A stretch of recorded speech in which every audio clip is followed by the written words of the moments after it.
रखेगा सारा। हाँ।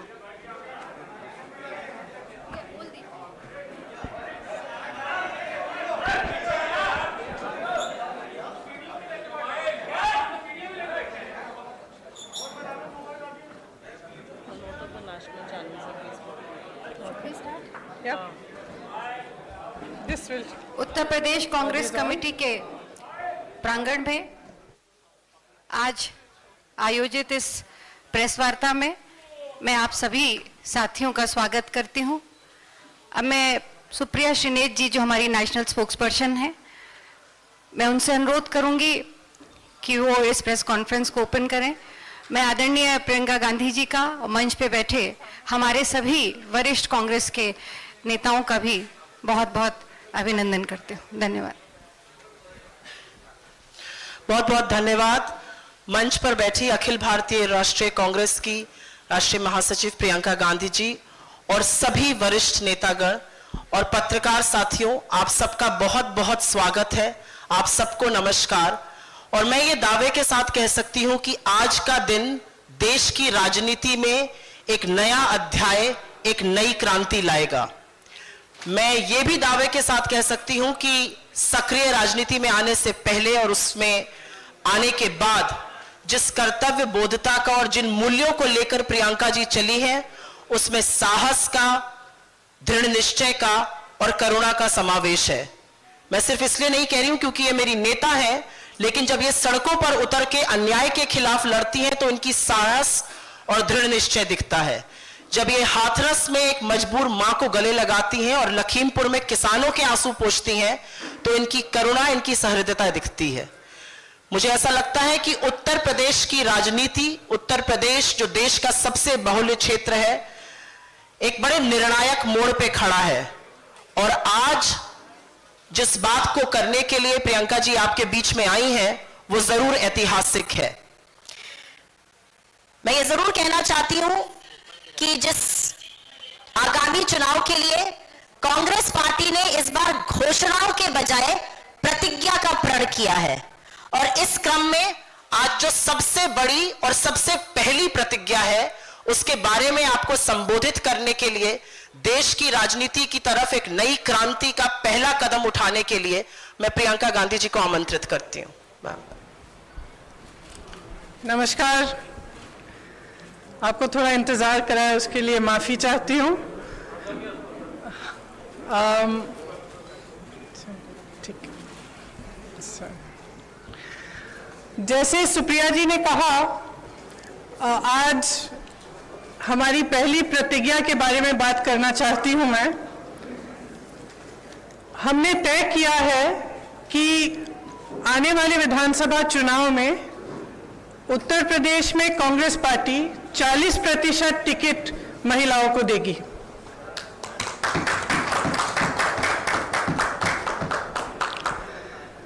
हमारी प्रतिज्ञा है कि महिलाएं उत्तर प्रदेश की राजनीति में पूरी तरह से भागीदार होंगी। ये फैसला हमने किस लिए किया? जब मैं 2019 के चुनाव में उत्तर प्रदेश प्रचार के लिए आई थी, तो इलाहाबाद यूनिवर्सिटी की कुछ लड़कियां मेरे से मिली और उन्होंने मुझे बताया कि किस तरह से यूनिवर्सिटी के नियम कानून, हॉस्टल के नियम कानून उनके लिए अलग थे और पुरुषों के लिए अलग। ये निर्णय उनके लिए लिया है। ये निर्णय मैंने उस महिला के लिए लिया है जिसने गंगा यात्रा के दौरान मेरी नाव को वापस तट पर बुला के कहा कि मेरे गांव में पाठशाला नहीं है, मैं अपने बच्चों को पढ़ाना चाहती हूँ। ये निर्णय उस लड़की, प्रयागराज की एक लड़की पारो के लिए लिया गया है जिसने मेरा हाथ पकड़ के मुझे कहा कि दीदी बड़ी होकर मैं नेता बनना चाहती हूँ। ये निर्णय उसके लिए है। ये निर्णय चंदौली में जो शहीद एयरफोर्स के पायलट हैं, उनकी बहन वैष्णवी के लिए है, जिसने मुझे कहा कि उनके भाई शहीद हो गए हैं लेकिन वो पायलट बनना चाहती है। ये निर्णय उन्नाव की उस लड़की के लिए है जिसको जलाया गया, मारा गया, उसकी भाभी के लिए है जो आज भी संघर्ष कर रही है उसका, और उसकी 9 साल की भाभी की बेटी के लिए है जिसको स्कूल में धमकाया गया था। यह निर्णय हाथरस की उस मां के लिए है जिसने मुझे गले लगाकर कहा कि उसको न्याय चाहिए, उसको न्याय नहीं मिल रहा है। यह निर्णय रमेश कश्यप की बेटी के लिए है, उसका नाम भी वैष्णवी है, जो बड़ी होकर डॉक्टर बनना चाहती है। लखीमपुर में एक लड़की मेरे से मिली, मैंने उससे पूछा क्या बनना चाहती हो बड़ी होकर, उसने कहा प्रधानमंत्री बनना चाहती हूँ। उसके लिए है यह निर्णय। यह निर्णय लखनऊ की एक बस्ती में लक्ष्मी वाल्मीकि के लिए है जो ITI पढ़ी है, BA की है, उसने कंप्यूटर कोर्स किया है, आज तक उसे नौकरी नहीं मिली है। यह निर्णय उसके लिए है। यह निर्णय सोनभद्र में उस महिला के लिए है जिसका नाम किस्मत है, जिसने अपने लोगों के लिए आवाज उठाई, संघर्ष किया और न्याय मांगा। यह निर्णय उत्तर प्रदेश की हर एक महिला के लिए है जो बदलाव चाहती है, जो न्याय चाहती है, जो एकता चाहती है, जो चाहती है कि आगे बढ़े उसका प्रदेश।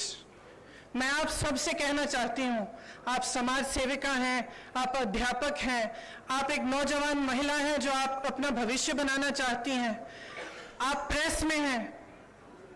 अगर आप बदलाव चाहती हैं तो इंतजार मत करिए, आपकी सुरक्षा कोई नहीं करने वाला।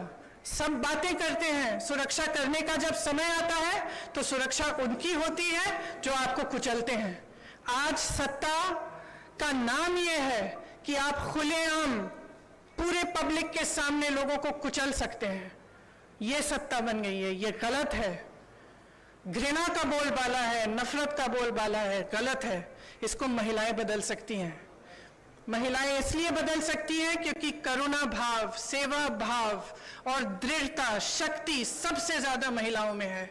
मैं आपसे कहना चाहती हूं, राजनीति में आओ, मुझसे कंधा से कंधा मिलाओ। मैं जानती हूं कि आपके संघर्ष क्या है। मेरी प्रेस की सहेलियां यहाँ हैं, मैं जानती हूं, मैं आपको देखती हूं सुबह से शाम तक आप कैसे दौड़ती हैं, किन परिस्थितियों में। जब सीतापुर में बीच रात में अंधेरा था, मुझे घेर लिया पुलिसकर्मी ने, महिला पुलिसकर्मी थी, मुझे घेरा, मुझसे लड़ी, मैं भी भिड़ गई उनसे। उसके बाद मुझे उन्होंने जीप में बिठाया और अंधेरी रात में सिर्फ मैं, वो दोनों और 2 कांस्टेबल मुझे सीतापुर के PSC कंपाउंड में ले गए। एक का नाम मधु था, एक का नाम पूजा। ये निर्णय उनके लिए भी है क्योंकि मैं समझी कि 4 बजे सुबह तक ड्यूटी पे थी। उनकी एक अफसर जिनकी पोस्टिंग सीतापुर में थी लेकिन जिनकी बूढ़ी माँ अकेली नोएडा में रहती है। कितना संघर्ष करना होता है महिलाओं को। कौन करेगा ये संघर्ष आपके साथ अगर आप एकजुट नहीं होंगी? अगर देश को जातिवाद और धर्म की राजनीति में से निकालकर विकास की राजनीति की ओर ले जाना है, अगर देश को समता की राजनीति की ओर ले जाना है, भागीदारी की राजनीति की ओर ले जाना है, तो महिलाओं को आगे बढ़ना पड़ेगा। आपको खुद ये काम करना पड़ेगा। आगे बढ़िए। मैं आग्रह करती हूं आपसे, हमने आवेदन पत्र मांगे हुए हैं हर विधानसभा के लिए। ये अगले महीने की 15 तारीख तक खुला रहेगा। खास तौर से मेरी बहनों के लिए, जो लड़ना चाहता है आओ मेरे पास आओ, आपको मौका मिलेगा। हम इस देश की राजनीति, इस प्रदेश की राजनीति बदलेंगे। धन्यवाद।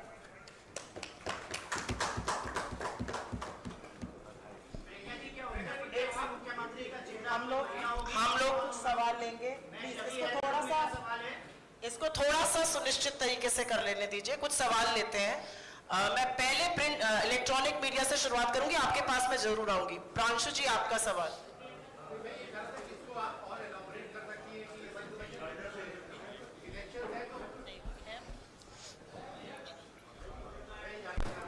इसको अगर और इलैबोरेट कर सके कि इस डिसीजन के पीछे का एक पॉलिटिकल रैशनल क्या है, क्योंकि लोग ये चाहेंगे।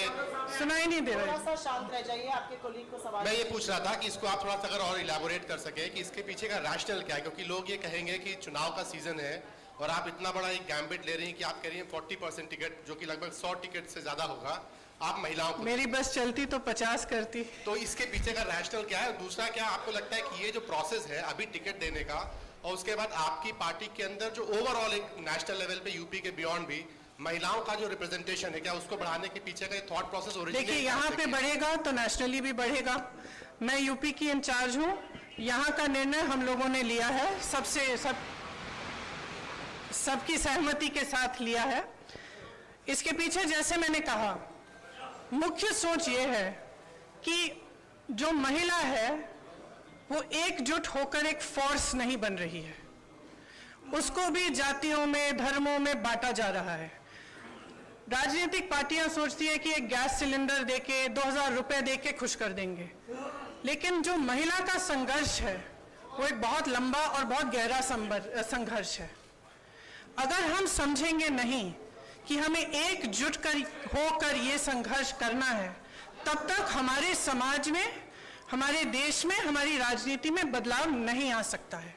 तो सोच ये है कि हमें जाति से ऊपर उठकर, धर्म से ऊपर उठकर, जो प्रदेश है, देश है, एक तरह से हम, महिला है वो सबसे बड़ी चीज है हमारे लिए। हम एक दूसरे के संघर्ष समझें। जब हम देखें कि एक महिला लड़ रही है तो हमारे मन में ये नहीं आए कि अच्छा ये तो ऐसी महिला है या वैसी महिला है। हमारे मन में ये आए कि ये महिला है, मेरी बहन है, मुझे इसके साथ खड़ा होना चाहिए, मुझे इसके साथ लड़ना चाहिए। ये भावना है इसके पीछे। जयनेन्द्र जी, एबीपी, उनका हाथ उठा हुआ है। मैं आप सबके पास आऊंगी, थोड़ा सा धैर्य रख लीजिए।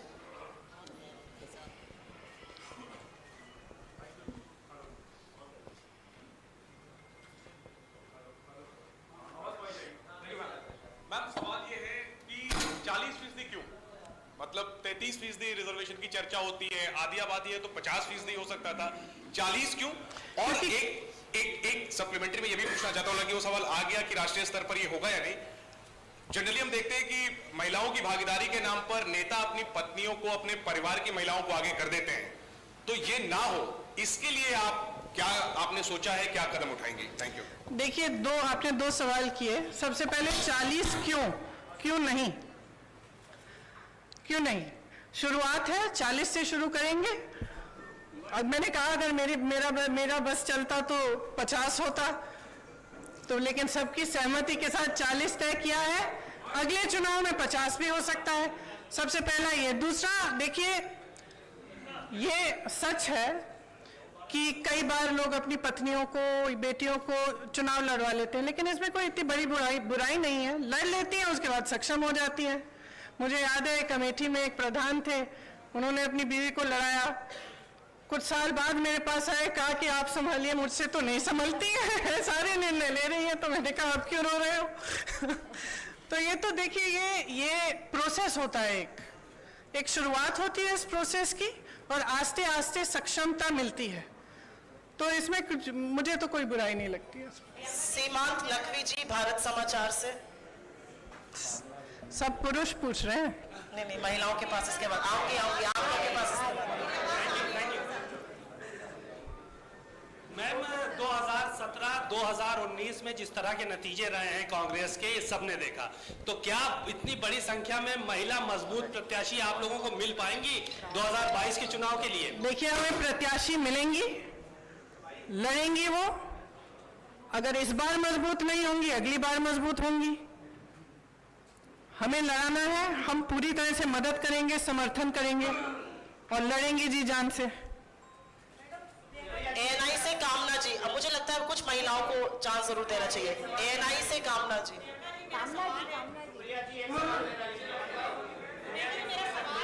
आप सबके पास आएंगे, थोड़ा सा धैर्य रख लीजिए, आप ही के कोलीग्स हैं। कामना जी, मेरा सवाल है, आपने उत्तर प्रदेश के लिए ये बात कही, मैं जानना चाहती हूँ, जिस स्टेट में ऑलरेडी कांग्रेस की सरकार है, पंजाब हो, वहां पर तो चुनाव होने वाले, क्या यही फॉर्मूला वहां पे भी लागू करेंगी? देखिए, उत्तर प्रदेश, मैं उत्तर प्रदेश की इंचार्ज हूँ यहाँ का। जैसे मैंने कहा, हमने निर्णय लिया है।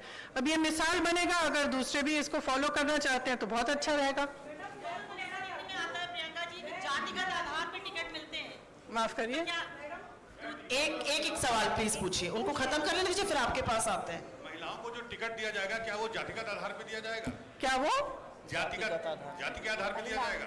महिला की सक्षम योग्यता के आधार पर दिया जाएगा, मेरिट के आधार पर। वो कितना काम कर रही है, कितना उसके विधानसभा के लोग उनको पहचानते हैं, उसके हिसाब से दिया जाएगा।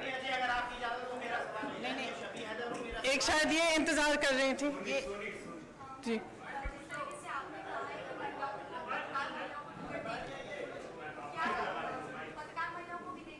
क्यों नहीं, क्यों नहीं, आपको लड़ना है तो लड़िए। वो पीछे सवाल पूछिए, उसके बाद आपके पास आते हैं।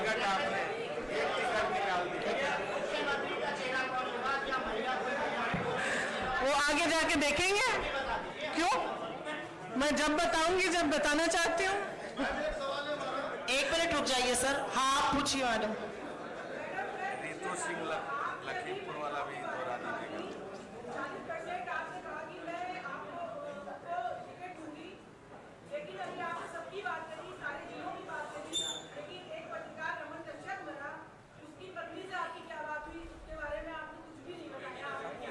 मैंने उनकी बेटी का जिक्र भी किया, आप शायद सुन नहीं रही थी। सॉरी, और वो लड़ना चाहेंगे तो जरूर। 1 मिनट रुक जाइए। उन्होंने जिक्र किया, शायद आपने सुना नहीं, उन्होंने उनकी बेटी के बारे में क्या बातचीत हुई उसका पूरा जिक्र किया। सिद्धार्थ कलहंस जी, बिजनेस स्टैंडर्ड से यहाँ पे 2 मिनट बैठ जाइए, अभी वो पूछ रहे हैं, उनके हाथ में माइक है।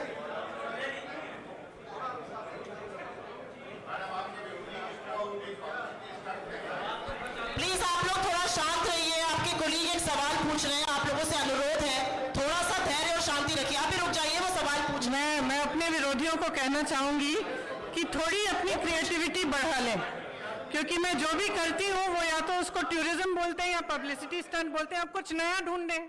अब 2 साल हो गए हैं, बस वही दोहराते जा रहे हैं। थोड़ी सी क्रिएटिव हो जाए, कोई और आलोचना ढूंढे मेरे लिए। हम लोग सवाल सिर्फ इसी मुद्दे पर लेंगे, एक ऐतिहासिक मुद्दा है। अगर आपका सवाल इस पर हो तो जरूर पूछिए।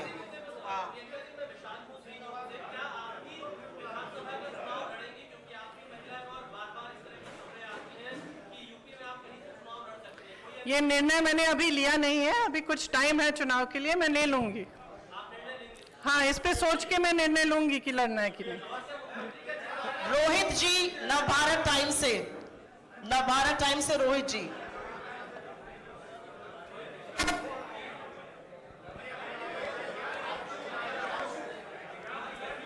माइक दीजिए इधर।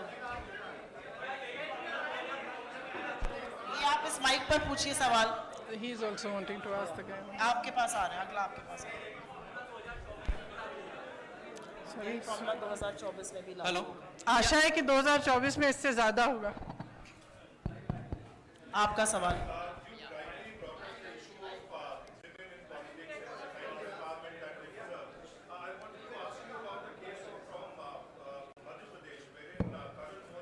Hello, We are restricting, I'm sorry, but we are restricting questions only to this issue. No, this is a historic issue. I will not let any other questions be asked. Please respect my prerogative. This is a historic. Shall we do one thing? Shall we have a separate interview and I'll answer your questions? We cannot have you. Next question, please. मैं समर्थ हूँ आज तक से। मेरा सवाल है कि अखिलेश यादव लगातार कह रहे हैं कि वो मुख्य विपक्ष हैं। कांग्रेस पार्टी और प्रियंका गांधी, आपका इसको लेकर क्या कहना है? आप इस मुद्दे पर अगर आपका सवाल हो तो जरूर हाथ उठाइए। आज ये ऐतिहासिक है, मुझे लगता है कि इस मुद्दे को समझिए। आज तक आजाद हिंदुस्तान में 40% टिकट किसी भी पार्टी ने कहीं पर भी महिलाओं को नहीं दिया है। इसकी थोड़ी सी ऐतिहासिकता को समझिए। प्रिंट से प्रशांत जी सवाल पूछना चाहते हैं, उनके पास माइक दीजिए। आपके पास भी आएंगे। मैं कहीं जा नहीं रही हूँ, अभी तो पत्रकारिता मैं कहीं जा नहीं रही हूँ। प्रियंका जी, आपने तो सवाल पूछा। मेरा सवाल ये है कि सुनिए, मैं कहीं जा नहीं रही हूँ, मैं यही हूँ, आप पूछ लीजिए इसके बाद। प्रियंका जी, सवाल ये है कि कांग्रेस में कैंडिडेट्स का सिलेक्शन और कैंडिडेट्स की एप्लीकेशन पिछले 2 महीने से लिए जा रहे हैं, लगभग 1.5-2 महीना हो गया। लेकिन फैसला आज आप ये करते हैं कि 40% टिकट आप महिलाओं को देंगी। तो क्या जो जितने भी कैंडिडेट्स ने अभी अप्लाई किया, क्या उनमें से कोई जेन्युइन नहीं थे तो 40% का फैसला करना पड़ा, या नतीजों को ध्यान में रखते हुए, क्योंकि कांग्रेस का गठबंधन भी अभी क्लियर नहीं है किसी के साथ होगा या नहीं होगा, या जो भी पहले के नतीजे रहे हैं, या उनको देखते हुए ये फैसला लेना पड़ा कि 40%? देखिए, ये लेना पड़ा नहीं है, ये फैसला मैंने आपको समझाया किस लिए लिया। मैंने इससे पहले काफ़ी इलेबोरेट किया कि क्यों लिया गया है ये फैसला। ये फैसला महिलाओं के सशक्तिकरण के लिए है, इसके पीछे और कोई छुपा राज नहीं है। यहाँ से कुछ सवाल थे, अगर इस मुद्दे पर हो तो आप जरूर पूछिए। इस मुद्दे पर है,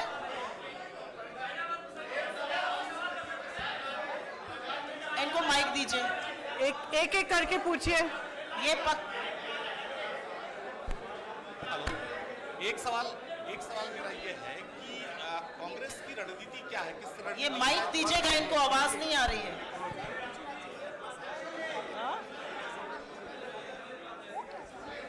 आने वाले चुनाव में बड़ी चुनौती है कांग्रेस के सामने।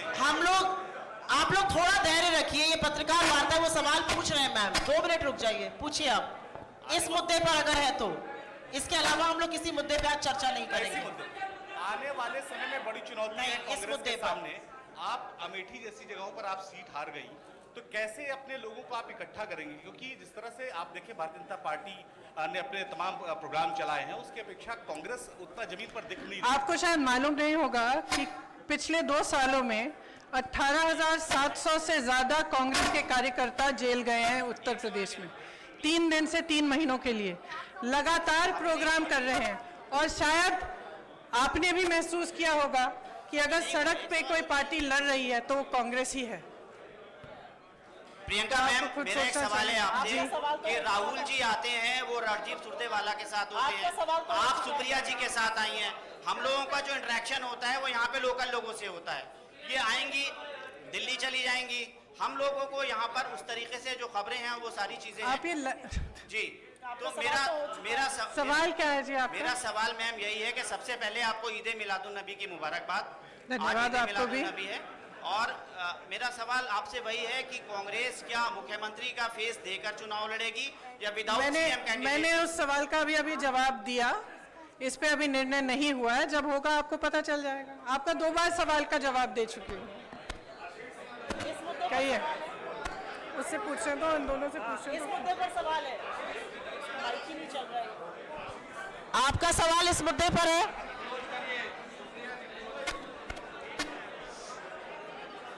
इनको माइक दे दीजिए ना पीछे।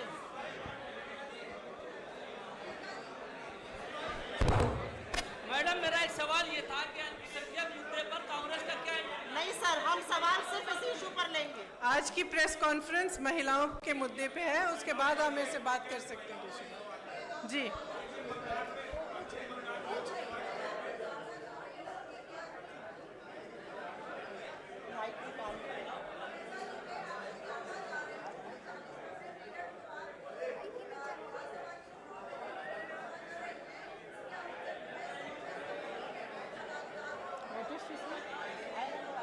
सुनाई नहीं दे रहा।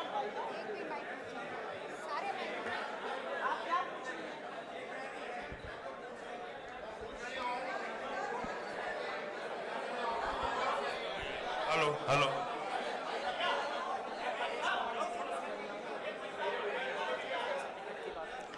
देने की पूरी कोशिश करेंगे हम। अंतिम 2 सवाल लेंगे आप प्लीज। उधर से काफी समय से इंतजार कर रहे हैं। टोटल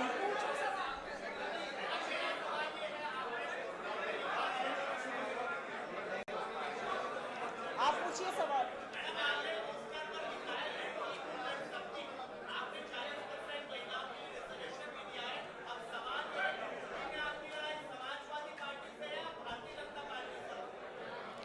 मेरी लड़ाई एक नए तरह की राजनीति को बनाने के लिए है। मैं उन लोगों के लिए लड़ रही हूं जो अपनी आवाज उठा नहीं पा रहे हैं आज के उत्तर प्रदेश में। आज के उत्तर प्रदेश में कोई अपनी आवाज उठा नहीं सकता, कुचला जाता है, चाहे वो महिला हो, दलित हो। जहां जहां पे भी मैं गई हूं, मैंने यही देखा है कि जो पीड़ा में है, आवाज उठा नहीं पा रहा है, लड़ नहीं पा रहा है, उसको कुचला जा रहा है, तो मैं उसके लिए लड़ रही हूँ। और मेरी राजनीति सिर्फ इसलिए है कि यहाँ पे बदलाव आए, कि कुछ आशा, कुछ उम्मीद जागे कि उत्तर प्रदेश आगे बढ़ सकता है। एक ऐसी राजनीति बन सकती है इस प्रदेश में जिसमें करुणा का भाव हो, सेवा का भाव हो, सिर्फ मारने, कुचलने और सत्ता का दुरुपयोग करने का नहीं। ये मेरा प्रयास है।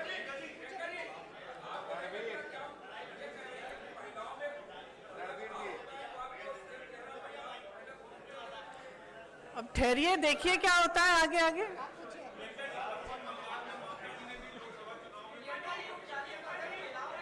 ऐसे मत करिए, एक सवाल पूछने दीजिए, एक वक्त में नहीं, एक सवाल पूछिए।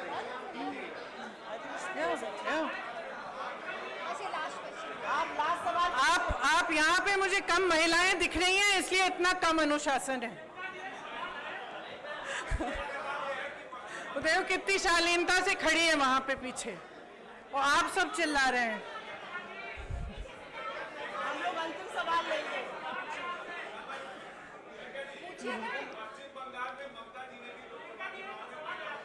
रुक जाइए, अभी पूछ रहे हैं। मुझे मालूम नहीं था, अगर उन्होंने किया तो बहुत बढ़िया। धन्यवाद।